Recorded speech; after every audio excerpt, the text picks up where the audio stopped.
લક્ષ્ય ન્યૂઝ, એક નજર, એક લક્ષ્ય.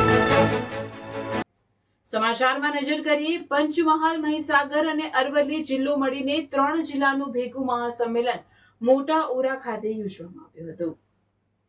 ખૂબ જ મોટી સંખ્યામાં નાયક સમાજ ભેગો થયો હતો અને નાયક સમાજ 53 વર્ષથી પછાત અવસ્થામાં જીવી લઈશું, ત્યારે તેમાં જાગૃતિ લાવવા માટે, સમાજમાં જાગૃતિ લાવવા અને શિક્ષણમાં જાગૃતિ લાવવા માટે ખૂબ જ ભાર મૂકવામાં આવ્યો.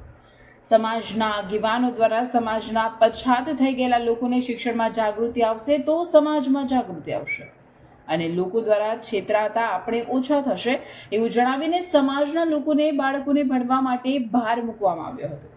સમાજના આગેવાન નાયક દલાભાઈએ પોતાની વાત મૂકતા જણાવ્યું કે સમાજના અંદર દહેજ પ્રથા જે ચાલી રહી છે તેને સદંતર બંધ કરવામાં આવે છે અને માત્ર ને માત્ર મંગળસૂત્રથી જ લગ્ન કરવાના રહેશે. સમાજને જાગૃતિ માટે કુરિવાજોને બંધ કરવા માટે આ એક સંમેલન યોજવામાં આવ્યો છે અને સમાજના દરેક માણસોએ આ નવા નિયમોનું પાલન કરવાનું રહેશે. મંડપ ડેકોરેશન અને દેશી વાજિંત્રથી જ લગ્ન થશે, બાકી દહેજ પ્રથા બંધ કરવામાં આવે છે. મને આશા છે કે મારો નાયક સમાજ આ નિયમોનું ચુસ્તપણે પાલન કરશે એવી આશા રાખું છું. રિપોર્ટર અનિકેત જોશી, મહીસાગર. 22/2/2026 ને નાયક સંમેલન માટે પંચમહાલ જિલ્લો, મહીસાગર જિલ્લો અને અરવલ્લી જિલ્લો ત્રણેય જિલ્લોના નાયક સમાજના આગેવાનો ભેગા થઈને આજે બંધારણ કરવામાં આવે છે. જે તે કંઈ બંધારણ દરેક સમાજને લાગતું પડે છે અને અમારા જે બંધારણની અંદર દેશી વાજાથી, મંડપ ડેકોરેશન ઓછામાંથી અને દહેજના પણ નિયમો પણ કરવામાં આવે છે. 50,551 લેવામાં આવશે. જે તે કંઈ રકમો છે તે પણ બંધ કરવામાં આવી છે. માટે ખાલી મંગળસૂત્રથી ચલાવી લેવાનું છે.